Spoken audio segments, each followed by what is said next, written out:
ಪ್ರೀತಿಯ ವಿದ್ಯಾರ್ಥಿಗಳೇ, ಇಂದು ನಾವು ರಾಜ್ಯಶಾಸ್ತ್ರ 9ನೇ ತರಗತಿ ಅಧ್ಯಾಯ 2 ಕೇಂದ್ರ ಸರ್ಕಾರ ಈ ಅಧ್ಯಾಯವನ್ನು ಇಂದು ನಾವು ಅಭ್ಯಾಸ ಮಾಡೋಣ. ಹಾಗಾದರೆ ಕೇಂದ್ರದಲ್ಲಿ ಶಾಸಕಾಂಗ ಇದೆ. ಲೋಕಸಭೆ,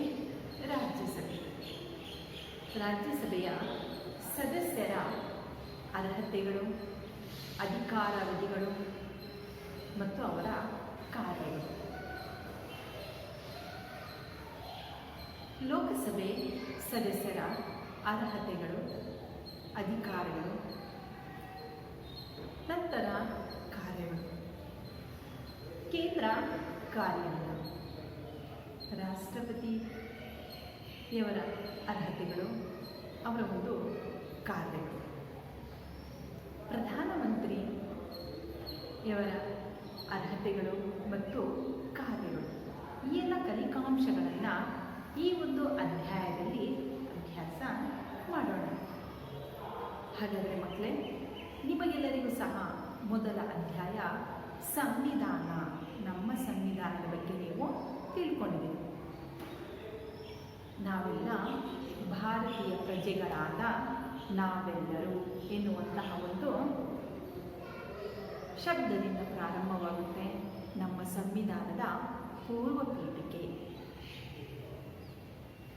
ಈ ಪೂರ್ವ ಪೀಠಿಕೆಯಲ್ಲಿ ನಮ್ಮ ಭಾರತ ಅನ್ನೋದು ಸಾರ್ವಭೌಮ ರಾಷ್ಟ್ರ, ಸ್ವತಂತ್ರವಾದ ರಾಷ್ಟ್ರ, ಜಾತ್ಯತೀತ ರಾಷ್ಟ್ರ, ಪ್ರಜಾಸತ್ತಾತ್ಮಕ ಗಣರಾಜ್ಯ ಅಂತೇಳ್ಬಿಟ್ಟು ನಾವು ಹೇಳಿರೋದನ್ನು ನಾವು ನೋಡ್ತೀವಿ. ಅದೇ ರೀತಿಯಾಗಿ ಸಂವಿಧಾನದಲ್ಲಿ, ಈ ಸಂವಿಧಾನದ ಲಕ್ಷಣಗಳಲ್ಲಿ ನಮ್ಮ ಸಂವಿಧಾನ ಲಿಖಿತ ರೂಪದಲ್ಲಿದೆ, ಬೃಹತ್ ಸಂವಿಧಾನವನ್ನು ಒಳಗೊಂಡಿದೆ. ಪ್ರಪಂಚದಲ್ಲಿಯೇ ಬೃಹತ್ ಸಂವಿಧಾನವನ್ನು ಒಳಗೊಂಡಿದೆ.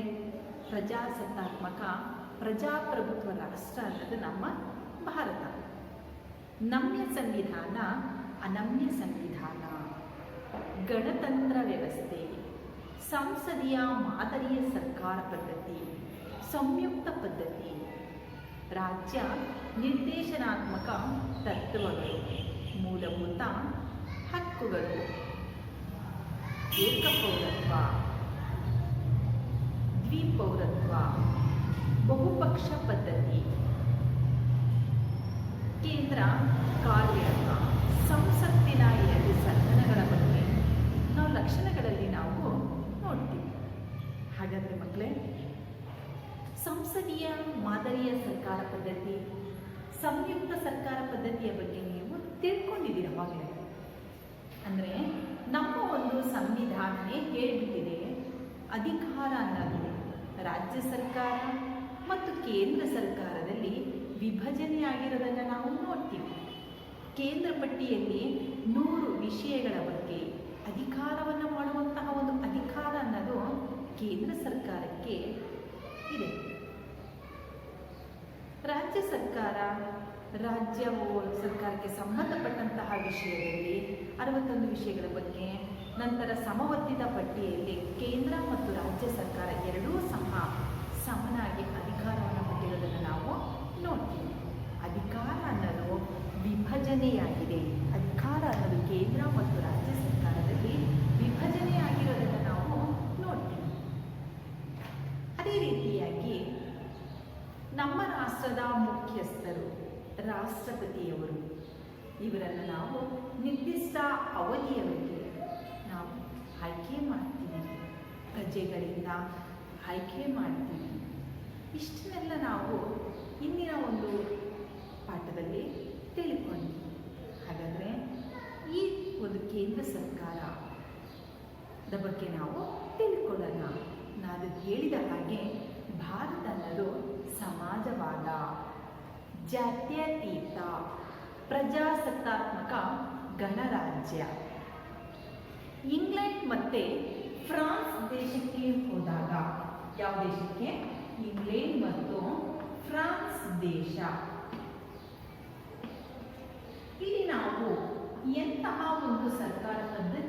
ನಾವು ಒಳಗೊಂಡಿದ್ದೀವಿ.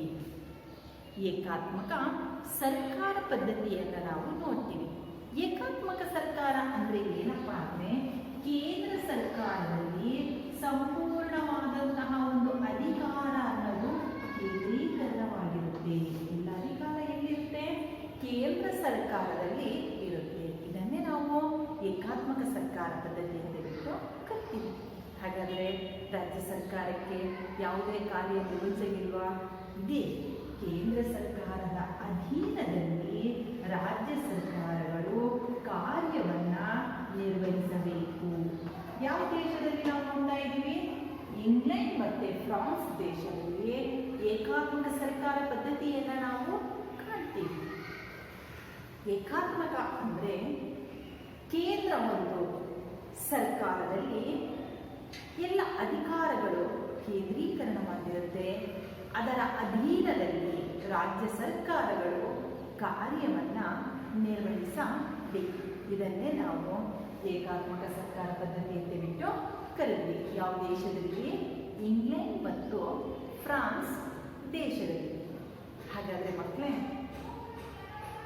ಅಮೆರಿಕ ಮತ್ತು ಸ್ವಿಟ್ಜರ್ಲ್ಯಾಂಡ್ನಲ್ಲಿ ಸಂಯುಕ್ತ ಮಾದರಿ ಸರ್ಕಾರ ವ್ಯವಸ್ಥೆ ಅನ್ನೋದನ್ನು ನಾವು ನೋಡ್ತೀವಿ. ಯಾವ ಎರಡು ದೇಶದಲ್ಲಿ? ಅಮೆರಿಕ ಮತ್ತು ಸ್ವಿಟ್ಜರ್ಲ್ಯಾಂಡ್ ದೇಶದಲ್ಲಿ.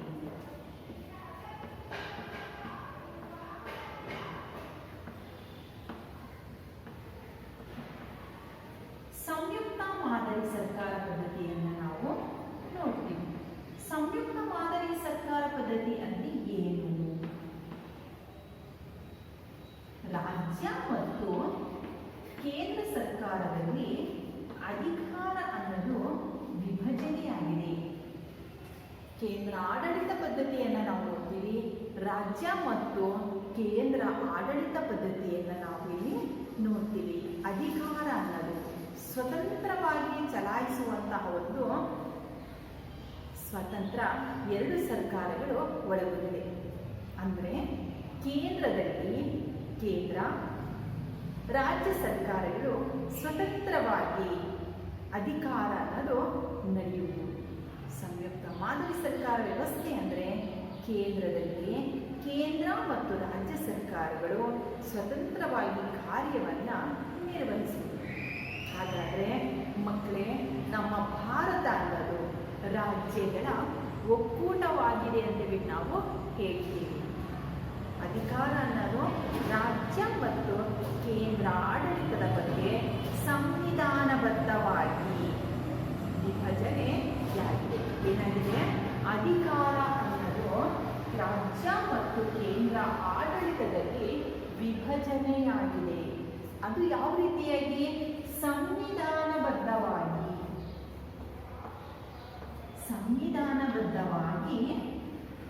ಕೇಂದ್ರ ಮತ್ತು ರಾಜ್ಯ ಆಡಳಿತದಲ್ಲಿ ಅಧಿಕಾರ ಅನ್ನೋದು ವಿಭಜನೆಯಾಗಿದೆ. ಸ್ವತಂತ್ರವಾಗಿ ಕಾರ್ಯನಿರ್ವಹಿಸುವಂತಹ ಒಂದು ವ್ಯವಸ್ಥೆ ಅನ್ನೋದನ್ನು ನಮ್ಮ ಭಾರತದಲ್ಲಿ ನೋಡ್ತೀವಿ. ಇದನ್ನೇ ನಾವು ಸಂಯುಕ್ತ ಮಾದರಿ ಸರ್ಕಾರ ಪದ್ಧತಿ ಅಂತೇಳಿ ನಾವು ಕರೆಯೋದನ್ನು ನಾವು ನೋಡ್ತೀವಿ. ಅದೇ ನಾವು ಇಂಗ್ಲೆಂಡ್ ಫ್ರಾನ್ಸಿಗೆ ಬಂದಾಗ ಏಕಾತ್ಮಕ ಸರ್ಕಾರ ಪದ್ಧತಿಯನ್ನು ನೋಡ್ತೀವಿ. ಕೇಂದ್ರದ ಅಧೀನದಲ್ಲಿ ರಾಜ್ಯ ಸರ್ಕಾರಗಳು ಕೆಲಸ ಕಾರ್ಯವನ್ನು ಮಾಡುವಂತಹದನ್ನು ನಾವು ನೋಡಿದರೆ, ಅಮೆರಿಕ ಮತ್ತು ಸ್ವಿಟ್ಜರ್ಲ್ಯಾಂಡ್ನಲ್ಲಿ ಸಂಯುಕ್ತ ಮಾದರಿ ನೋಡ್ತೀವಿ. ಇದೇ ಸಂಯುಕ್ತ ಮಾದರಿ ಅನ್ನೋದು ನಮ್ಮ ಭಾರತದಲ್ಲಿಯೂ ಸಹ ನಾವು ನೋಡ್ತೀವಿ. ಕೇಂದ್ರದಲ್ಲಿ ಕೇಂದ್ರ ಮತ್ತು ರಾಜ್ಯ ಸರ್ಕಾರದಲ್ಲಿ ಅಧಿಕಾರ ಅನ್ನೋದು, ಕೇಂದ್ರ ರಾಜ್ಯ ಆಡಳಿತ ಅನ್ನೋದು ವಿಭಜನೆಯಾಗಿದೆ. ಅದು ಸಂವಿಧಾನಬದ್ಧವಾಗಿ ವಿಭಜನೆಯಾಗಿರೋದನ್ನು ನಾವು ನೋಡ್ತೀವಿ. ಆದರೆ ತುರ್ತು ಪರಿಸ್ಥಿತಿ ಎನ್ನುವಂತಹ ಪರಿಸ್ಥಿತಿಯಲ್ಲಿ, ತುರ್ತು ಪರಿಸ್ಥಿತಿ ಜಾರಿ ಬಂದಾಗ ರಾಜ್ಯ ಸರ್ಕಾರದ ಎಲ್ಲ ಅಧಿಕಾರಗಳು ಕೇಂದ್ರ ಸರ್ಕಾರದಲ್ಲಿ ವರ್ಗಾವಣೆಯಾಗುತ್ತೆ. ಕೇಂದ್ರ ಸರ್ಕಾರಕ್ಕೆಲ್ಲ ಅಧಿಕಾರ ಅನ್ನೋದು ವರ್ಗಾವಣೆಯಾಗುತ್ತೆ. ಎಂತಹ ಪರಿಸ್ಥಿತಿಯಲ್ಲಿ? ತುರ್ತು ಪರಿಸ್ಥಿತಿಯಲ್ಲಿ. ಹಾಗಾದರೆ ಇದನ್ನು ನಾವು ಎಂತಹ ಒಂದು ಸಂಯುಕ್ತ ಪದ್ಧತಿ ಅಂತ ಕರೆದ್ವಿ? ಅದೇ ಸಂಯುಕ್ತ ಪದ್ಧತಿ. ನಾವು ಸಂಯುಕ್ತ ಪದ್ಧತಿ ಅನ್ನೋದೆಲ್ಲ ಭಾರತದಲ್ಲಿ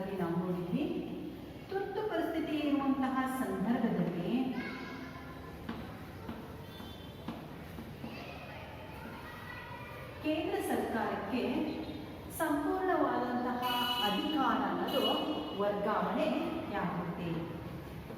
ಕೇಂದ್ರ ಸರ್ಕಾರಕ್ಕೆ ಎಲ್ಲ ಅಧಿಕಾರ ಅನ್ನೋದು ವರ್ಗಾವಣೆಯಾಗುತ್ತೆ. ತುರ್ತು ಪರಿಸ್ಥಿತಿ ಇಲ್ಲದಂತಹ ಸಂದರ್ಭದಲ್ಲಿ ರಾಜ್ಯಗಳು ಕೇಂದ್ರಾಡಳಿತಗಳ ನಡುವೆ ಅಧಿಕಾರ ಅನ್ನೋದನ್ನು ನಾವು ವಿಭಜನೆಯಾಗಿರೋದನ್ನು ನಾವು ನೋಡ್ತೀವಿ.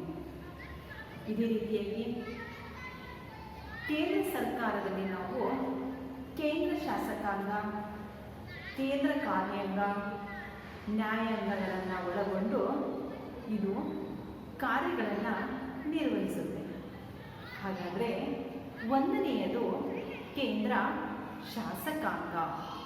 ಕೇಂದ್ರ ಶಾಸಕಾಂಗವನ್ನು ನಾವು ಸಂಸತ್ತು ಅಂತ ಬಿಟ್ಟು ಕರಿತೀವಿ. ಹಾಗಾದರೆ ನಮ್ಮ ಭಾರತದಲ್ಲಿ ಸಂಸದೀಯ ಸರ್ಕಾರ ಪದ್ಧತಿ ಅನ್ನೋದನ್ನು ನಾವು ನೋಡ್ತೀವಿ. ಸಂಸದೀಯ ಸರ್ಕಾರ ಪದ್ಧತಿ ಅಂದ್ರೆ ಕೇಂದ್ರ ಮತ್ತು ರಾಜ್ಯ ಸರ್ಕಾರಗಳ ನಡುವೆ ಅಧಿಕಾರ ಅನ್ನೋದು ವಿಭಜನೆಯಾಗಿರುತ್ತೆ. ನಾವು ನೋಡ್ತೀವಿ ಕೇಂದ್ರ ಪಟ್ಟಿ, ರಾಜ್ಯ ಪಟ್ಟಿ, ಸಮವರ್ತಿತ ಪಟ್ಟಿ. ಕೇಂದ್ರದ ಒಂದು ಪಟ್ಟಿಯಲ್ಲಿ 100 ವಿಷಯಗಳ ನಡುವೆ ಅಧಿಕಾರ ಅನ್ನೋದನ್ನು ಚಲಾಯಿಸುವಂತಹ ಸಂಪೂರ್ಣವಾದಂತಹ ಒಂದು ಕಾರ್ಯ ಕೇಂದ್ರ ಸರ್ಕಾರಕ್ಕೆ ಇದೆ ಅನ್ನೋದನ್ನು ನಾವು ನೋಡಬಹುದು. ಹಾಗಾದರೆ ಸಂಸತ್ತು ಜನರಿಂದ ಆಯ್ಕೆಯಾಗಿರುತ್ತೆ. ಆದ್ದರಿಂದ ಇದನ್ನು ನಾವು ಸಂಸತ್ತು ಪರಮಾಧಿಕಾರ ಒಳಗೊಂಡಿದೆ ಅಂತ ಬಿಟ್ಟು ನಾವು ಹೇಳ್ಬೋದು. ಸಂಸತ್ತಿನಲ್ಲಿ ನಾವು 2 ಸದನಗಳನ್ನು ನಾವು ನೋಡ್ತೀವಿ. ಒಂದು ರಾಜ್ಯಸಭೆ, ಇನ್ನೊಂದು ಲೋಕಸಭೆ. ಹಾಗಾದರೆ ಸಂಸತ್ತಿನ ಒಂದು ಕಾರ್ಯಗಳ ಬಗ್ಗೆ, ಅಧಿಕಾರಗಳ ಬಗ್ಗೆ ಎಲ್ಲದನ್ನೂ ಸಹ ನಾವು ಸಂವಿಧಾನದ 79ನೇ ವಿಧಿ ವಿವರಿಸುತ್ತೆ. 79ನೇ ವಿಧಿ ಸಂಸತ್ತಿನ ಎಲ್ಲ ಕಾರ್ಯವೈಖರಿಗಳನ್ನು ವಿವರಿಸುತ್ತೆ. ಹಾಗಾದರೆ ಮಕ್ಕಳೇ, ಸಂಸತ್ತು 2 ಸದನಗಳನ್ನು ಒಳಗೊಂಡಿದೆ. ಒಂದು ರಾಜ್ಯಸಭೆ, ಇನ್ನೊಂದು ಲೋಕಸಭೆ. ರಾಜ್ಯಸಭೆಯನ್ನು ನಾವು ಮೇಲ್ಮನೆ ಅಂತ ಬಿಟ್ಟು ಕರಿತೀವಿ. ರಾಜ್ಯಸಭೆಯನ್ನು ಏನಂತ ಕರಿತೀವಿ? ಮೇಲ್ಮನೆ ಅಂತ ಬಿಟ್ಟು ನಾವು ಕರಿತೀವಿ. ಇದರಲ್ಲಿ ಒಟ್ಟು ಸದಸ್ಯರ ಸಂಖ್ಯೆ 250. ಈ 250 ಸದಸ್ಯರಲ್ಲಿ 238 ಸದಸ್ಯರು. 238 ಸದಸ್ಯರನ್ನ ನಾವು ರಾಜ್ಯಗಳು ಮತ್ತು ಕೇಂದ್ರಾಡಳಿತ ಪ್ರದೇಶಗಳ ಒಂದು ವಿಧಾನಸಭೆಯ ಸದಸ್ಯರಿಂದ ಆಯ್ಕೆಯಾಗಿ ಬರ್ತಾರೆ. 238 ಸದಸ್ಯರು ರಾಜ್ಯಗಳ ವಿಧಾನಸಭೆಯ ಸದಸ್ಯರು, ಕೇಂದ್ರಾಡಳಿತ ಪ್ರದೇಶದ ವಿಧಾನಸಭೆಯ ಸದಸ್ಯರಿಂದ ಆಯ್ಕೆಯಾಗಿ ಬರ್ತಾರೆ. ಹಾಗಾದರೆ ಮಕ್ಕಳೇ, ಇನ್ನು ಎಷ್ಟು ಜನ ಉಳ್ಕೊಂಡ್ರು? 12 ಜನ ಉಳ್ಕೊಂಡ್ರು.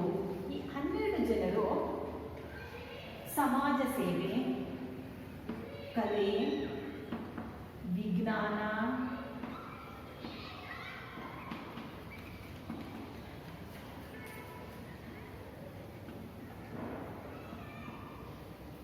ಈ ಕ್ಷೇತ್ರದಲ್ಲಿ ಸೇವೆಯನ್ನ ಮಾಡಿದಂಥವರನ್ನ ರಾಷ್ಟ್ರಪತಿಗಳು, 12 ಜನರನ್ನ ಯಾರು ಆಯ್ಕೆ ಮಾಡ್ತಾರೆ? ರಾಷ್ಟ್ರಪತಿಗಳು ಆಯ್ಕೆ ಮಾಡ್ತಾರೆ. ಯಾವ ಕ್ಷೇತ್ರದಲ್ಲಿ ಸೇವೆಯನ್ನು ಸಲ್ಲಿಸಬೇಕು? ಈ ಒಂದು ಕ್ಷೇತ್ರದಲ್ಲಿ ಅವರಿಗೆ ಅನುಭವ ಅನ್ನೋದು ಇರಬೇಕು. ಸಂಪೂರ್ಣವಾದಂತಹ ಅನುಭವ ಇರುವಂತರನ್ನ ರಾಷ್ಟ್ರಪತಿಗಳು ಆಯ್ಕೆ ಮಾಡ್ತಾರೆ. ಯಾವ್ಯಾವ ಕ್ಷೇತ್ರದಲ್ಲಿ? ಕಲೆ, ವಿಜ್ಞಾನ, ಸಮಾಜ ಸೇವೆ. ಒಟ್ಟು ಎಷ್ಟು ಜನರನ್ನ? 12 ಜನ ಸದಸ್ಯರನ್ನ ರಾಷ್ಟ್ರಪತಿಗಳು ಆಯ್ಕೆ ಮಾಡ್ತಾರೆ. ಹಾಗಾದ್ರೆ ಟೋಟಲ್ ಮಾಡಿ 250. ಒಟ್ಟು ಸದಸ್ಯರು ಎಷ್ಟು ಜನ ಇರ್ತಾರೆ? ರಾಜ್ಯಸಭೆಯಲ್ಲಿ 250 ಸದಸ್ಯರು. ಇದನ್ನು ನಾವು ಮೇಲ್ಮನೆ ಅಂತೇಳ್ಬಿಟ್ಟು ಕರಿತೀವಿ. ಹಾಗಾದರೆ ಇದನ್ನು ನಾವು ರಾಜ್ಯಸಭೆಯನ್ನ ಕಾಯಂ ಸದನ ಅಂತೇಳ್ಬಿಟ್ಟು ಸಹ ನಾವು ಕರಿತೀವಿ. ರಾಜ್ಯಸಭೆಯನ್ನು ಏನಂತ ಕರಿತೀವಿ? ಕಾಯಂ ಸದನ. ಸದನ.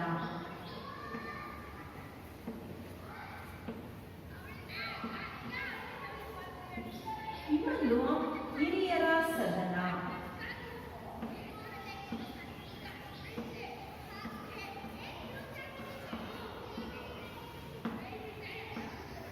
ಹಿರಿಯರ ಸದನ ಅಂತ ಕರಿತೀವಿ. ಹಾಗಾದ್ರೆ ಇದು 6 ವರ್ಷಗಳ ಕಾಲ ಅಧಿಕಾರಾವಧಿಯಲ್ಲಿ ಇರುತ್ತೆ.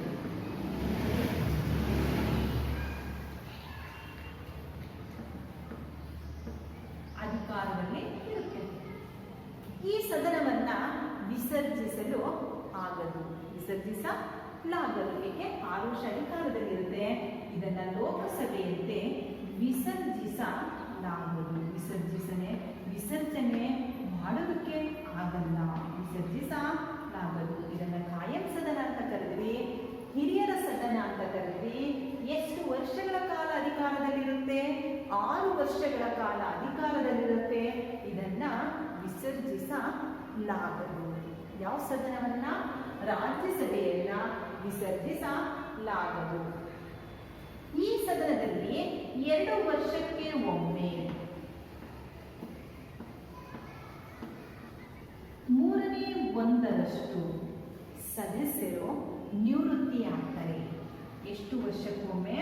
2 ವರ್ಷಕ್ಕೊಮ್ಮೆ 1/3 ಸದಸ್ಯರು ನಿವೃತ್ತಿ ಆಗ್ತಾರೆ. ಆ ಸದಸ್ಯರ ಸ್ಥಾನಕ್ಕೆ ಹೊಸದಾಗಿ ಆಯ್ಕೆ ಆಗ್ತಾರೆ. ಈ ಸದಸ್ಯರಲ್ಲಿ 250 ಜನ ಸದಸ್ಯರಲ್ಲಿ ಅವರಿಗೆ ಕೆಲಸ ಮಾಡೋದು ಇಷ್ಟವಿಲ್ಲದಾಗ ಅವರು ಸಭಾಧ್ಯಕ್ಷರಿಗೆ ರಾಜೀನಾಮೆಯನ್ನು ಕೊಡ್ಬೋದು. ಸಭಾಧ್ಯಕ್ಷರಿಗೆ ಏನು ಕೊಡ್ಬೋದು? ರಾಜೀನಾಮೆಯನ್ನು ಕೊಟ್ಟುಬಿಟ್ಟು ಅವರು ಕೆಲಸದಿಂದ ವಜಾ ಮಾಡ್ಬೋದು. ಇಲ್ಲಿಯವರೆಗೆ ನಾವು ರಾಜ್ಯಸಭೆಯ ಒಂದು ಸದನದ ಬಗ್ಗೆ ತಿಳ್ಕೊಂಡ್ವಿ. ಸದಸ್ಯರ ಸಂಖ್ಯೆ ಎಷ್ಟು, ಅಧಿಕಾರ ಅವಧಿಯ ಬಗ್ಗೆ ನಾವು ನೋಡಿದ್ವಿ. ಈಗ ರಾಜ್ಯಸಭೆಯ ಸದಸ್ಯರಿಗೆ ಇರಬೇಕಾದಂತಹ ಒಂದು ಅರ್ಹತೆಗಳು. ರಾಜ್ಯಸಭೆ ಸದಸ್ಯರಿಗಿರಬೇಕಾದ ಅರ್ಹತೆಗಳು. ಏನೇ ಅರ್ಹತೆಗಳನ್ನ ಒಳಗೊಂಡಿರಬೇಕು? ಒಂದನೆಯದು ಭಾರತದ ಪ್ರಜೆಯಾಗಿರಬೇಕು.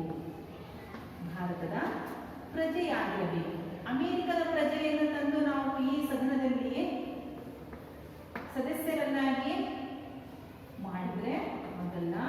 ಆದರೆ ಆ ಸದಸ್ಯ ಭಾರತ ದೇಶದಲ್ಲಿ ವಾಸವಾಗಿರಬೇಕು, ಭಾರತ ದೇಶದ ಪ್ರಜೆಯಾಗಿರಬೇಕು. ಈ ಸದಸ್ಯನಿಗೆ 30 ವರ್ಷ ವಯಸ್ಸಾಗಿರಬೇಕು. ಎಷ್ಟು ವರ್ಷ ವಯಸ್ಸಾಗಿರಬೇಕು? 30 ವರ್ಷ ವಯಸ್ಸಾಗಿರಬೇಕು.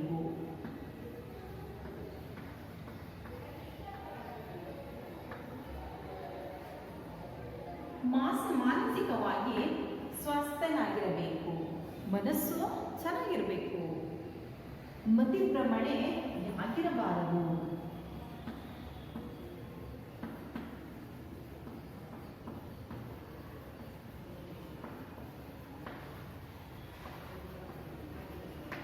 ನಾಲ್ಕನೆಯ ಒಂದು ಅಂಶ, ನ್ಯಾಯಾಲಯದ ಯಾವುದೇ ಒಂದು ಕಠಿಣ ಶಿಕ್ಷೆಗೆ ಒಳಗಾಗಿರಬಾರದು. ಕಠಿಣ ಅಥವಾ ಶಿಕ್ಷೆಗೆ ಒಳಗಾಗಿರಬಾರದು.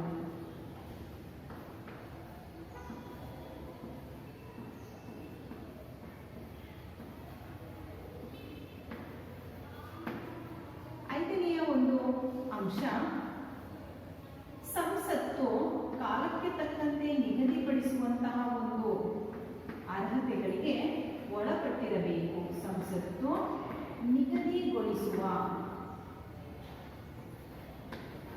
ಅರ್ಹತೆಗಳಿಗೆ ಒಳಪಟ್ಟಿರಬೇಕು.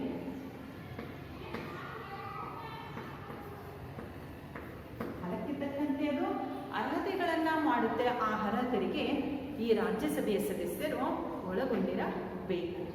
ಮಕ್ಕಳೇ, ಇದು ರಾಜ್ಯಸಭೆಯ ಸದಸ್ಯರಿರಬೇಕಾದ ಅರ್ಹತೆಗಳು. ಹಾಗಾದ್ರೆ ನಾವು ಕೇಂದ್ರ ಶಾಸಕಾಂಗದಲ್ಲಿ ನಾವು ಸಂಸತ್ತನ್ನ ನೋಡ್ತೀವಿ. ಸಂಸತ್ತಿನಲ್ಲಿ ನಾವು 2 ಸದನ ಒಂದು ರಾಜ್ಯಸಭೆ, ಇನ್ನೊಂದು ಲೋಕಸಭೆ. ರಾಜ್ಯಸಭೆಯನ್ನು ಹಿರಿಯರ ಸದನ ಅಂತ ಕರಿದ್ವಿ, ಕಾಯಂ ಸದನ ಅಂತ ಕರಿದ್ವಿ. ಯಾಕೆ ಅಂದರೆ 6 ವರ್ಷಗಳ ಕಾಲ ಈ ಒಂದು ಸದನವನ್ನು ವಿಸರ್ಜಿಸಲು ಆಗಲ್ಲ. ಇದರಲ್ಲಿ ಒಟ್ಟು 250 ಸದಸ್ಯರಿರ್ತಾರೆ. 238 ಸದಸ್ಯರು ರಾಜ್ಯ ಮತ್ತು ಕೇಂದ್ರಾಡಳಿತ ಪ್ರದೇಶದ ವಿಧಾನಸಭೆಯ ಸದಸ್ಯರಿಂದ ಆಯ್ಕೆಯಾಗಿ ಬರ್ತಾರೆ. ಅದರಲ್ಲಿ 12 ಜನ ಸದಸ್ಯರನ್ನು ನಾವೇನಂತ ಹೇಳಿದ್ವಿ, ರಾಷ್ಟ್ರಪತಿಗಳು ನಾಮಕರಣ ಮಾಡ್ತಾರೆ. ಹಾಗಾದರೆ ಆ ಒಂದು ಕ್ಷೇತ್ರ ಯಾವ್ಯಾವು? ಕಲೆ, ಸಾಹಿತ್ಯ, ಸಮಾಜ ಸೇವೆ, ಇನ್ನು ಮುಂತಾದಗಳಲ್ಲಿ ಕ್ಷೇತ್ರದಲ್ಲಿ ಅನುಭವವನ್ನು ಒಳಗೊಂಡಿರಬೇಕು. ಅಂತಹ ಸದಸ್ಯರನ್ನ ಆಯ್ಕೆ ಮಾಡ್ತಾರೆ. ಒಟ್ಟು 250 ಸದಸ್ಯರು ರಾಜ್ಯಸಭೆಯಲ್ಲಿ ಇರ್ತಾರೆ. ಇದನ್ನ ಮೇಲ್ಮನೆ ಅಂತ ಹೇಳ್ಬಿಟ್ಟು ನಾವು ಕರಿತೀವಿ, ಮೇಲ್ಮನೆ ಅಂತ ಕರಿತೀವಿ. ಈ ಒಂದು ಸದಸ್ಯರು 2 ವರ್ಷಕ್ಕೊಮ್ಮೆ ಏನಾಗಿರಬೇಕು? ನಿವೃತ್ತಿ ಆಗ್ತಾರೆ. ಅದರಲ್ಲಿ 3/1 ಸದಸ್ಯರು ಆಯ್ಕೆ ಆಗ್ತಾರೆ. ಅಂದರೆ 3/1 ನಿವೃತ್ತಿ ಆಗ್ತಾರೆ 2 ವರ್ಷಕ್ಕೊಮ್ಮೆ. ಮತ್ತೆ ಪುನಃ ಹೊಸದಾಗಿ ಆಯ್ಕೆ ಆಗ್ತಾರೆ. ಯಾವ ಸದಸ್ಯರಿಗೆ ಮಾಡುವಂತಹ ಒಂದು ಕೆಲಸ ಇಷ್ಟ ಆಗಬೇಕು ಅಥವಾ ಕೆಲಸ ಮಾಡೋಕ್ಕಾಗಿಲ್ಲ ಅಂದಾಗ ಅವರು ಸಭಾಧ್ಯಕ್ಷರಿಗೆ ರಾಜೀನಾಮೆ ಪತ್ರವನ್ನು ನೀಡಿ ರಾಜೀನಾಮೆಯನ್ನು ಹೊಂದ್ಬೋದು. ಇಲ್ಲಿವರೆಗೆ ನಾವು ನೋಡಿದ್ವಿ ಸಭಾಧ್ಯಕ್ಷರಿಗೆ ರಾಜೀನಾಮೆಯನ್ನು ನೋಡ್ಬೋದು. ನಂತರ ರಾಜ್ಯಸಭೆಯ ಸದಸ್ಯರಿಗೆ ಇರಬೇಕಾದಂತಹ ಅರ್ಹತೆಗಳಲ್ಲಿ 1ನೇದು ಭಾರತದ ಪ್ರಜೆಯಾಗಿರಬೇಕು, 30 ವರ್ಷ ವಯಸ್ಸಾಗಿರಬೇಕು. ಆ ಸದಸ್ಯರಿಗೆ ಎಷ್ಟು ವರ್ಷ ವಯಸ್ಸಾಗಿರಬೇಕು? 30 ವರ್ಷ ವಯಸ್ಸಾಗಿರಬೇಕು. ಯಾವುದೇ ಮತಿಭ್ರಮಣೆಗೆ ಒಳಗಾಗಿರಬಾರದು. ಅಂದರೆ ಮಾನಸಿಕವಾಗಿ ಸ್ವಸ್ಥನಾಗಿರಬೇಕು. ನಂತರ ನ್ಯಾಯಾಲಯದ ಯಾವುದೇ ಒಂದು ಶಿಕ್ಷೆಗೆ, ಕ್ರಿಮಿನಲ್ ಕೇಸ್ನ ಒಳಗಾಗಿರಬಾರ್ದು. ಯಾವುದೇ ಶಿಕ್ಷೆಗೆ ಅವರು ಒಳಗಾಗಿರಬಾರದು. ನ್ಯಾಯಾಲಯ ವಿಧಿಸುವಂತಹ ಒಂದು ಶಿಕ್ಷೆಗೆ ಒಳಗಾಗಲೇಬಾರದು. ನಂತರ ಬರುವಂತಹದ್ದು ಸಂಸತ್ತು ಕಾಲಕ್ಕೆ ತಕ್ಕಂತೆ ಅರ್ಹತೆಗಳನ್ನು ವಿಧಿಸಿದೆ. ಆ ಅರ್ಹತೆಗಳಿಗೆ ಅವರು ಬದ್ಧರಾಗಿರಬೇಕು. ಇಷ್ಟು ಅರ್ಹತೆಗಳನ್ನು ನಾವು ರಾಜ್ಯಸಭೆಯ ಒಂದು ಸದಸ್ಯರಿರಬೇಕಾದ ಅರ್ಹತೆಗಳನ್ನು ನಾವು ನೋಡಿದ್ವಿ. ಈ ಸದಸ್ಯರಲ್ಲಿ 250 ಸದಸ್ಯರಲ್ಲಿ ಒಬ್ಬರನ್ನ ನೋಡಿ, ಉಪರಾಷ್ಟ್ರಪತಿಯನ್ನ ನಾವು ಪದನಿಮಿತ್ತ, ಉಪರಾಷ್ಟ್ರಪತಿಯನ್ನ ಪದನಿಮಿತ್ತ ಅಧ್ಯಕ್ಷರನ್ನಾಗಿ ನಾವು ಮಾಡ್ತೀವಿ. ಈ ಸದನದ ಸದಸ್ಯರಲ್ಲಿ ಒಬ್ಬರನ್ನ ನಾವು ಉಪಾಧ್ಯಕ್ಷರಾಗಿ, ಉಪಸಭಾಪತಿ ಅಂತೇಳಿ ನಾವು ಆಯ್ಕೆ ಮಾಡ್ತೀವಿ. 250 ಸದಸ್ಯರಲ್ಲಿ ಒಬ್ಬರನ್ನ ಉಪಸಭಾಪತಿ ಅಂತ ಬಿಟ್ಟು ಆಯ್ಕೆ ಮಾಡ್ತೀವಿ. ಹಾಗಾದ್ರೆ ಈ ಸದನ ಅಧಿವೇಶನ ಸೇರುತ್ತಾ? ಹೌದು. ಈ ಸದನದಲ್ಲಿ ಸಭೆಯನ್ನ ಅಧಿವೇಶನ ಸೇರಬೇಕಾದ್ರೆ 10% ಜನರು ಅಧಿವೇಶನದಲ್ಲಿ ಹಾಜರಿರಬೇಕು. ಅಂದರೆ 250 ಜನರಲ್ಲಿ 25 ಜನರು ಜನರ ನಡೆಯುವಂತಹ ಒಂದು ಅಧಿವೇಶನದಲ್ಲಿ ಪಾಲ್ಗೊಂಡಿರಬೇಕು, ಗೈರ್ಹಾಜರ ಆಗಿರಬಾರದು. ಅಧಿವೇಶನ ಬೇಕಾದರೆ ಕನಿಷ್ಠ ಅಂದರೆ 25 ಜನರು ಅಂದರೆ 10% ಹಾಜರಿರಬೇಕು. ಒಂದು ಅಧಿವೇಶನ ನಡೆದು ಇನ್ನೊಂದು ಅಧಿವೇಶನ ನಡೀಬೇಕಾದ್ರೆ 6 ತಿಂಗಳ ಕಾಲಾವಕಾಶ ಇರುತ್ತೆ. 6 ತಿಂಗಳ ಕಾಲ ಅವರು ಗರಿಷ್ಠ ಅಂದರೆ 6 ತಿಂಗಳ ಕಾಲ ಅಂತರ ಇರಬಾರದು. ಇಲ್ಲಿಯವರೆಗೆ ನಾವು ರಾಜ್ಯಸಭೆಯನ್ನ ನೋಡಿದ್ವಿ. ಉಪರಾಷ್ಟ್ರಪತಿಯನ್ನು ಏನಂತ ಕರೆದ್ವಿ? ಪದನಿಮಿತ್ತ ಅಧ್ಯಕ್ಷರು. ಈ ಸದಸ್ಯರಲ್ಲಿ ಒಬ್ಬರನ್ನ ಉಪ ಸಭಾಪತಿ ಅಂತ ಬಿಟ್ಟು ಆಯ್ಕೆ ಮಾಡಿದ್ವಿ. ಈ ಅಧಿವೇಶನದಲ್ಲಿ ಎಷ್ಟು ಜನ ಇರಬೇಕು? 10% ಅಧಿವೇಶನದಲ್ಲಿ ಪಾಲ್ಗೊಂಡಿರಬೇಕು. ಒಂದು ಅಧಿವೇಶನಕ್ಕೂ ಇನ್ನೊಂದು ಅಧಿವೇಶನಕ್ಕೂ ಗರಿಷ್ಠ ಅಂದರೆ 6 ತಿಂಗಳ ಕಾಲ ಅಂತರವಿರಬಾರದು. ಇಲ್ಲಿಯವರೆಗೆ ನಾವು ನೋಡಿದ್ವಿ ರಾಜ್ಯಸಭೆ. ಹಾಗಾದರೆ ಇನ್ನೊಂದು ಸದನ ಯಾವುದು? ಲೋಕಸಭೆ. ಇದನ್ನು ನಾವು ಕೆಳಮನೆ ಅಂತ ಬಿಟ್ಟು ಕರಿತೀವಿ. ಯಾವುದನ್ನ?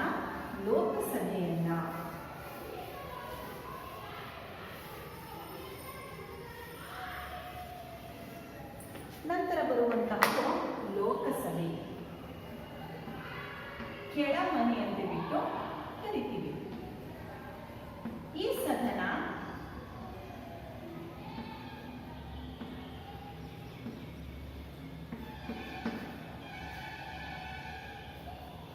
ಸದಸ್ಯರು ಯಾವ ರೀತಿಯಾಗಿ ಆಯ್ಕೆಯಾಗ್ತಾರೆ? ಈ ಸದನದ ಸದಸ್ಯರು ಜನರಿಂದ ನೇರವಾಗಿ ಆಯ್ಕೆಯಾಗಿ ಬರ್ತಾರೆ. ಇದನ್ನ ಜನತಾ ಸದನ ಅಂತ ಬಿಟ್ಟು ಕರಿತೀವಿ. ಜನತಾ ಸದನ ಅಂದರೆ ಜನರಿಂದ ನೇರವಾಗಿ ಆಯ್ಕೆಯಾಗಿ ಬರ್ತಾರೆ. ಒಟ್ಟು ಎಷ್ಟು ಜನ? 545. 545 ಸದಸ್ಯರು ಈ ಒಂದು ಸದನದಲ್ಲಿ ಇರ್ತಾರೆ. ಇದರಲ್ಲಿ 543 ಸದಸ್ಯರು ಜನರಿಂದ ಸಾರ್ವತ್ರಿಕವಾದಂತಹ ಒಂದು ಚುನಾವಣೆಯ ಮೂಲಕ ಆಯ್ಕೆಯಾಗಿ ಬರ್ತಾರೆ. ಇದರಲ್ಲಿ 243 ಸಾರ್ವತ್ರಿಕ ಚುನಾವಣೆಯ ಮೂಲಕ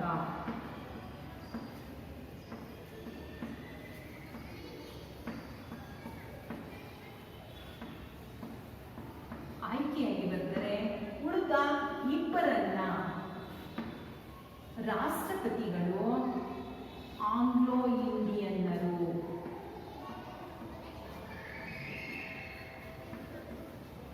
ಇಬ್ಬರು ಆಂಗ್ಲೋ ಇಂಡಿಯನ್ನರನ್ನ ರಾಷ್ಟ್ರಪತಿಗಳು ಆಯ್ಕೆ ಮಾಡ್ತಾರೆ, ನಾಮಕರಣ ಮಾಡ್ತಾರೆ. ಎಷ್ಟು ಜನರನ್ನ?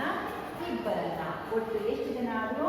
545. ಇದನ್ನ ಜನತಾ ಸದನ ಅಂತ ಕರೆದ್ವಿ. ಜನತಾ ಸದನ ಅಂದ್ರೆ ಜನರಿಂದ ಆಯ್ಕೆಯಾಗಿರುತ್ತೆ. ಯಾವುದು? ಲೋಕಸಭೆ. ಲೋಕಸಭೆಯಲ್ಲಿ ಒಟ್ಟು 545 ಜನ ಸದಸ್ಯರಿರ್ತಾರೆ. ಅದರಲ್ಲಿ 2 ರಾಷ್ಟ್ರಪತಿಗಳು ಆಯ್ಕೆ ಆಗ್ತಾರೆ. ಇದರಲ್ಲಿ ಪರಿಶಿಷ್ಟ ಜಾತಿಯವರಿಗೆ ಸ್ಥಾನಗಳು ಮೀಸಲಾಗಿದೆ. 79. ಎಷ್ಟು? 79 ಸ್ಥಾನಗಳು ಪರಿಶಿಷ್ಟ ಜಾತಿ. 41 ಪರಿಶಿಷ್ಟ ಪಂಗಡಗಳಿಗೆ ಸ್ಥಾನಗಳನ್ನು ಮೀಸಲಾಗಿರುತ್ತೆ. 79 ಸ್ಥಾನಗಳನ್ನು ಪರಿಶಿಷ್ಟ ಜಾತಿಯವರಿಗೆ, ಪರಿಶಿಷ್ಟ ಪಂಗಡದವರಿಗೆ 41 ಸ್ಥಾನಗಳು ಇದರಲ್ಲಿ ಇರುತ್ತೆ. ಹಾಗಾದರೆ ಮಕ್ಕಳೇ, ನಿಮಗೆ ಲೋಕಸಭೆ ಕೆಳಮನೆ ಬಗ್ಗೆ ಗೊತ್ತಾಯಿತು. ಇನ್ನೊಮ್ಮೆ ನೋಡಿ, 545 ಜನರ ಒಟ್ಟು ಸದಸ್ಯರ ಸಂಖ್ಯೆ. 543 ಸದಸ್ಯರು ಸಾರ್ವತ್ರಿಕ ಚುನಾವಣೆಯ ಮೂಲಕ ಆಯ್ಕೆಯಾಗ್ತಾರೆ. ಇದರಲ್ಲಿ 2 ಆಂಗ್ಲೋ ಇಂಡಿಯನ್ನರು. ಇವರನ್ನ ರಾಷ್ಟ್ರಪತಿಗಳು ಆಯ್ಕೆ ಮಾಡ್ತಾರೆ. 79 ಜನರು ಪರಿಶಿಷ್ಟ ಜಾತಿಯವರಿಗೆ ಸ್ಥಾನ ಅನ್ನೋದು ಮೀಸಲಾಗಿರುತ್ತೆ.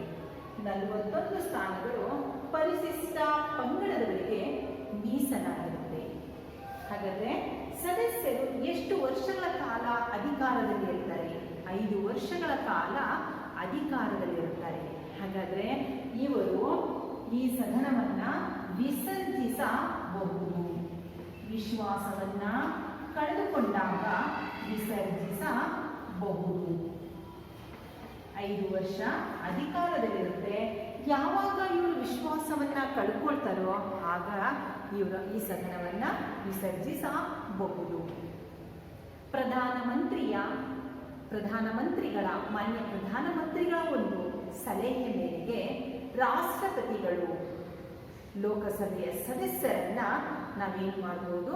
ತೆಗಿಬಹುದು, ವಿಸರ್ಜಿಸಬಹುದು. ಯಾರ ಸಲಹೆ ಮೇರೆಗೆ? ಪ್ರಧಾನಮಂತ್ರಿಗಳ ಒಂದು ಸಲಹೆ ಮೇರೆಗೆ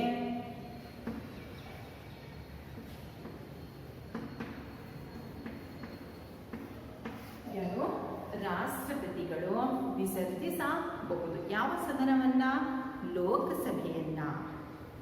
ರಾಷ್ಟ್ರೀಯ ತುರ್ತು ಪರಿಸ್ಥಿತಿ ಬಂತು. ಈ ಸಭೆಯನ್ನ 5 ವರ್ಷ ಆಗಿರಲ್ಲ, 4 ವರ್ಷ ಆಗಿರುತ್ತೆ. ರಾಷ್ಟ್ರೀಯ ಒಂದು ತುರ್ತು ಪರಿಸ್ಥಿತಿಯನ್ನ, ರಾಷ್ಟ್ರದಲ್ಲಿ ಒಂದು ತುರ್ತು ಪರಿಸ್ಥಿತಿಯನ್ನ ಘೋಷಣೆ ಮಾಡ್ತಾರೆ. ಆಗ 1 ವರ್ಷಗಳ ಕಾಲ ಈ ಸದನವನ್ನ ಮುಂದೂಡಬಹುದು. ಆ ಸಮಯದಲ್ಲಿ ವಿಸರ್ಜನೆ ಮಾಡಬೇಕು ಅಂತ ಬಂದಿರುತ್ತೆ. ಆಗ ರಾಷ್ಟ್ರದಲ್ಲಿ ಯಾವುದೋ ಒಂದು ಕಾರಣಕ್ಕೆ ತುರ್ತು ಪರಿಸ್ಥಿತಿಯನ್ನ ಘೋಷಣೆ ಮಾಡ್ತೀವಿ. ಆಗ 1 ವರ್ಷಗಳ ಕಾಲ ಇದನ್ನ ಮುಂದೂಡಬಹುದು. ಹಾಗಾದ್ರೆ ಈ ಲೋಕಸಭೆಯ ಸದಸ್ಯರಿಗೆ ಇರಬೇಕಾದಂತಹ ಒಂದು ಅರ್ಹತೆಗಳು ಯಾವುವು?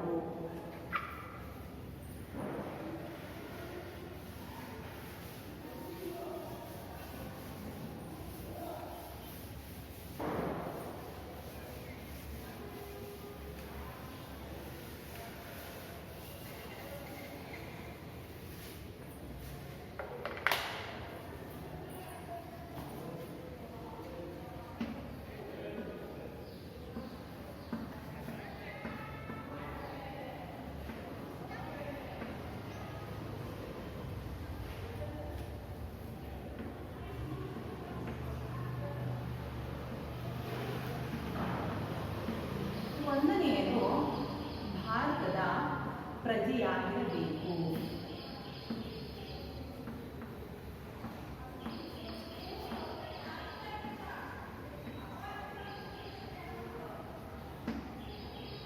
ಎರಡನೆಯದು ಮಾನಸಿಕ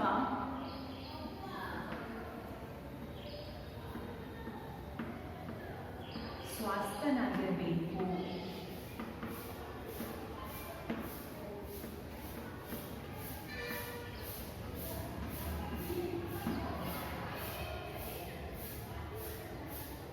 ಸ್ವಾಸ್ಥ್ಯ. ಮೂರನೆಯದು ನ್ಯಾಯಾಲಯದ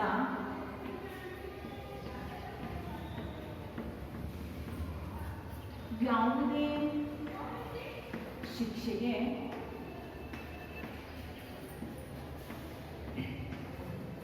ಒಳಗಾಗಿರಬಾರದು. ಶಿಕ್ಷೆಗೆ ಕ್ರಿಮಿನಲ್ ಕೇಸಿಗೆ ಒಳಗಾಗಿರಬಾರದು. ಈ ಸಭೆಗೆ ಸದಸ್ಯರಾಗಿರಲು 25 ವರ್ಷ ವಯಸ್ಸಾಗಿರಬೇಕು.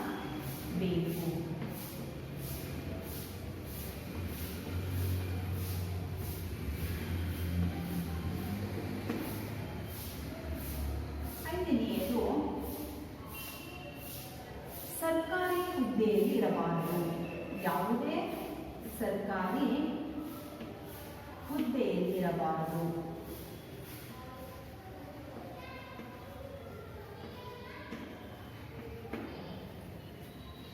ಆರನೆಯದು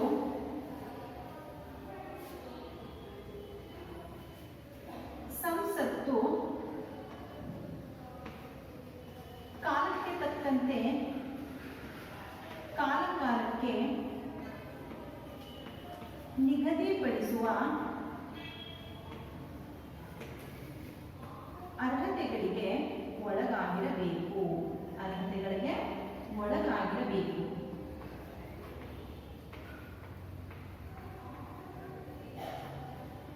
ಒಳಗಾಗಿರಬೇಕು. ಒಂದನೆಯ ಅರ್ಹತೆ ಭಾರತದ ಪ್ರಜೆಯಾಗಿರಬೇಕು. ಎರಡನೆಯದು ಮಾನಸಿಕವಾಗಿ ಸ್ವಾಸ್ಥ್ಯನಾಗಿರಬೇಕು. ಮತಿಭ್ರಮಣೆಗೆ ಒಳಗಾಗಿರಬಾರದು. ನ್ಯಾಯಾಲಯದ ಯಾವುದೇ ಒಂದು ಶಿಕ್ಷೆಗೆ ಒಳಗಾಗಿರಬಾರದು. 25 ವರ್ಷ ವಯಸ್ಸಾಗಿರಬೇಕು.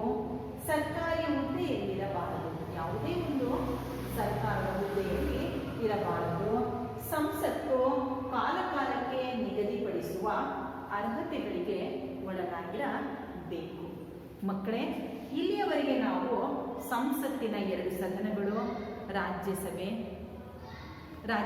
ಇರಬೇಕಾದಂತಹ ಸದಸ್ಯರ ಸಂಖ್ಯೆ, ಅಧಿಕಾರಾವಧಿ, ರಾಜ್ಯಸಭೆಯ ಸದಸ್ಯರ ಅರ್ಹತೆಗಳು ಯಾವುವು, ಸಭಾಪತಿ, ಉಪಸಭಾಪತಿಯನ್ನು ನಾವು ನೋಡಿದ್ದೀವಿ. ಅದೇ ರೀತಿಯಾಗಿ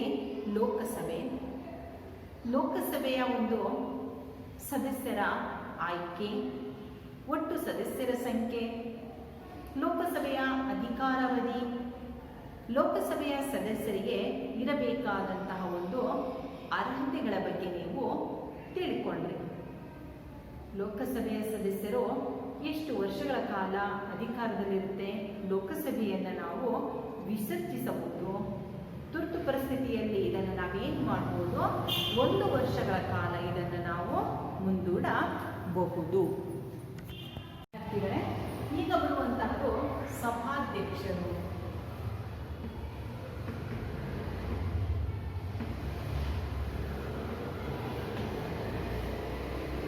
ಲೋಕಸಭೆಯ ಸದಸ್ಯರಲ್ಲಿ ಒಬ್ಬರನ್ನ ಸಭಾಧ್ಯಕ್ಷರನ್ನಾಗಿ ಆಯ್ಕೆ ಮಾಡ್ತಾರೆ. ಸ್ಪೀಕರ್ ಅಂತ ಬಿಟ್ಟು ಕರೀತಾರೆ. ಸದಸ್ಯರಲ್ಲಿ ಒಬ್ಬರನ್ನ ಸಭಾಧ್ಯಕ್ಷರನ್ನಾಗಿ ಮಾಡ್ತಾರೆ, ಇನ್ನೊಬ್ಬರನ್ನ ಉಪಸಭಾಧ್ಯಕ್ಷರು ಡೆಪ್ಯೂಟಿ ಸ್ಪೀಕರ್ ಅಂತ ಬಿಟ್ಟು ಆಯ್ಕೆ ಮಾಡ್ತಾರೆ. ಹಾಗಾದರೆ ಸಭಾಧ್ಯಕ್ಷರ ಕಾರ್ಯಗಳು ಯಾವುವು? ಸಭೆಯಲ್ಲಿ ಇವರು ಪಕ್ಷಾತೀತವಾಗಿ ಕಾರ್ಯವನ್ನು ನಿರ್ವಹಿಸಬೇಕು.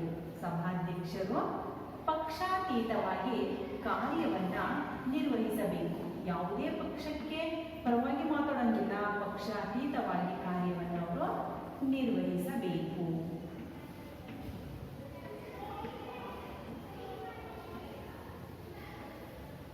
ಒಂದನೆಯ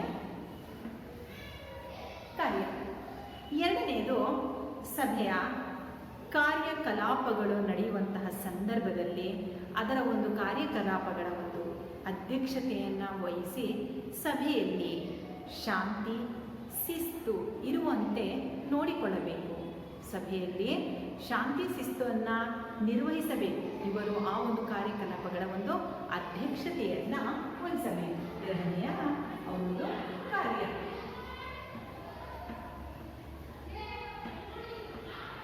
ಸಭೆಯಲ್ಲಿ ಶಾಂತಿ ಮತ್ತು ಶಿಸ್ತು ಇರುವ ಹಾಗೆ ನಿರ್ವಹಿಸಬೇಕು. ಮೂರನೆಯದು ಸಭಾಧ್ಯಕ್ಷರು ಚರ್ಚೆ ಕೈಗೊಳ್ಳಬೇಕಾದ್ರೆ, ನಿರ್ಣಯಗಳನ್ನು ಕೈಗೊಳ್ಳಬೇಕಾದ್ರೆ, ಮತದಾನದ ಒಂದು ಸಂದರ್ಭದಲ್ಲಿ ಇವರು ವಿಧಿವಿಧಾನಗಳನ್ನು ಅಳವಡಿಸಿಕೊಳ್ಳಬೇಕು.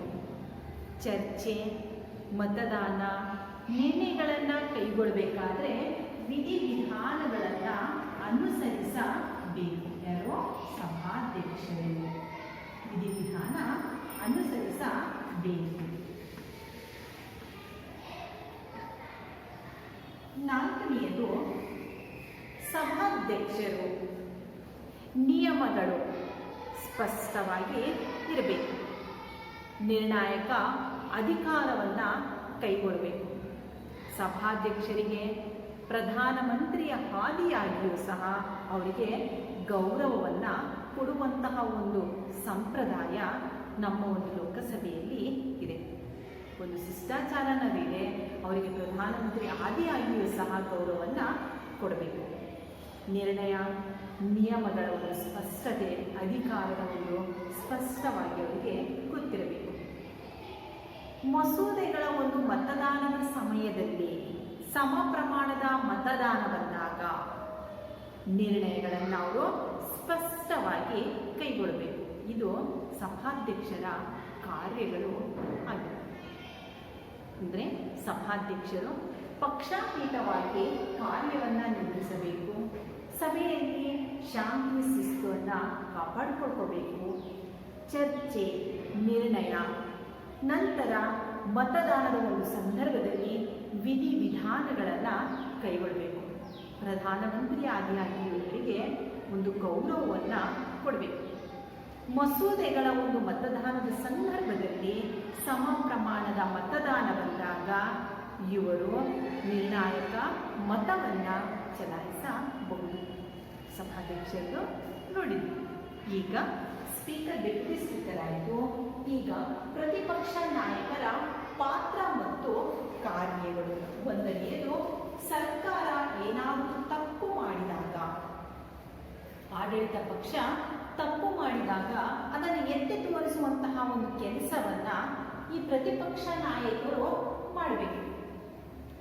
ಪ್ರತಿಪಕ್ಷ ನಾಯಕರು ನೀತಿ ನಿಯಮಗಳನ್ನು ಪರಾಮರ್ಶಿಸುವುದು, ಅಂದರೆ ಪರಾಮರ್ಶಿಸ್ತಾ ಇರಬೇಕು. ಯಾರು? ಪ್ರತಿಪಕ್ಷ ನಾಯಕರು. ಸರ್ಕಾರದ ಅಧಿಕಾರಿಗಳನ್ನು ಎಚ್ಚರಿಸ್ತಾ ಇರಬೇಕು. ಆಗಿದ್ದಾಗೆ ಕೆಲಸದ ಒಂದು ನಿಯಮಗಳ ಬಗ್ಗೆ ಅವರಿಗೆ ಹೇಳ್ತಾ ಹೋಗಬೇಕು. ಸರಿಯಾದ ರೀತಿಯಲ್ಲಿ ಕಾರ್ಯನಿರ್ವಹಿಸುವಂತೆ ಅವರಿಗೆ ಎಚ್ಚರದ ಒಂದು ಗಂಟೆಯನ್ನು ಹೊಡ್ಕೊಂಡು ಬರಬೇಕು. ಪ್ರತಿಪಕ್ಷ ನಾಯಕರು ಎಲ್ಲಾದರೂ ತಪ್ಪಾಗಬಹುದು ಅನ್ನುವಂತಹ ಉದ್ದೇಶದಿಂದ ಅದನ್ನು ತೆತ್ತುವಂತಹ ಕೆಲಸವನ್ನು ಮಾಡಬಹುದು. ಪ್ರತಿಪಕ್ಷ ನಾಯಕರಿಗೆ ಒಂದು ಗೌರವಾನ್ವಿತ ಒಂದು ಸ್ಥಾನ ಅನ್ನೋದಿದೆ ಅನ್ನೋದನ್ನು ನಾವು ನೋಡಬಹುದು. ಒಂದನೆಯದು ಸರ್ಕಾರದ ತಪ್ಪನ್ನು ಎತ್ತಿ ತೋರಿಸುವುದು. ಎರಡನೆಯ ಕಾರ್ಯ ಸರ್ಕಾರದ ನೀತಿ ನಿಯಮಗಳನ್ನು ಪರಾಮರ್ಶಿಸುವುದು. ಮೂರನೆಯ ಕಾರ್ಯ ಸರ್ಕಾರದ ಅಧಿಕಾರಿಗಳನ್ನು ಎಚ್ಚರಗೊಳಿಸುವುದು, ಸರಿಯಾದ ರೀತಿಯಲ್ಲಿ ಕಾರ್ಯವನ್ನು ನಿರ್ವಹಿಸುವಂತೆ ನೋಡಿಕೊಳ್ಳುವುದು. ಪ್ರತಿಪಕ್ಷ ನಾಯಕರಿಗೆ ಗೌರವವಾಗುವಂತಹ ಒಂದು ಸ್ಥಾನವನ್ನು ದೊರಕುವಂತೆ ಮಾಡುವುದು ಇದು ಪ್ರತಿಪಕ್ಷ ನಾಯಕರ ಒಂದು ಕೆಲಸ ಅನ್ನೋದು ಆಗಿರುತ್ತೆ. ಹಾಗಾದರೆ ಮಕ್ಕಳೇ, ಇಲ್ಲಿಯವರೆಗೆ ನೀವು ರಾಜ್ಯಸಭೆ, ಲೋಕಸಭೆ, ಸಂಸತ್ತಿನ 2 ಸದನಗಳು, ಸಂಸತ್ತಿನ ಸದಸ್ಯರ ಅರ್ಹತೆಗಳು ಯಾವುವು,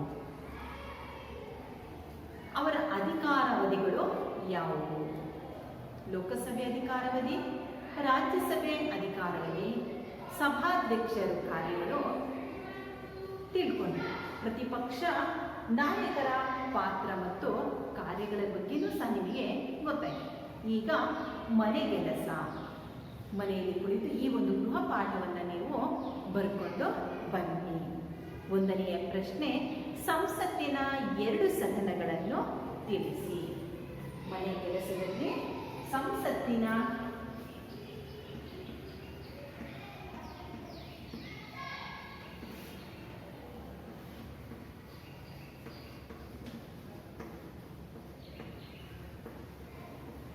ಸದನಗಳನ್ನು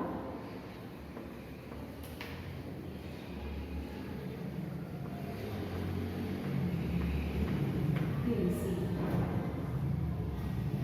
ಎರಡನೆಯ ಗೃಹ ಪಾಠ ರಾಜ್ಯಸಭೆಯ ರಚನೆಯನ್ನು ತಿಳಿಸಿ, ರಚನೆಯನ್ನು ವಿವರಿಸಿ. ರಾಜ್ಯಸಭೆಯ ರಚನೆಯನ್ನು ವಿವರಿಸಿ.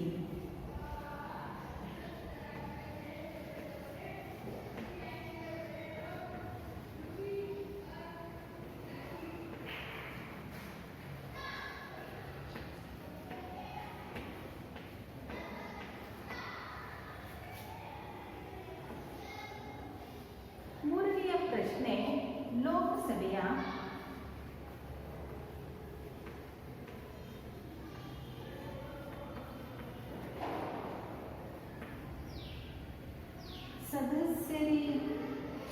ಸದಸ್ಯರಿರಬೇಕಾದ ಅರ್ಹತೆಗಳಾವುವು?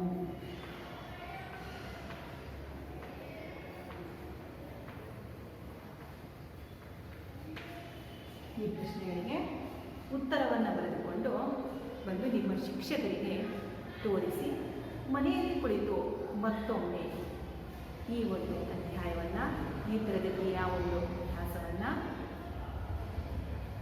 ಅರ್ಥ ಮಾಡಿಕೊಳ್ಳಿ, ಪುನರ್ಮನನ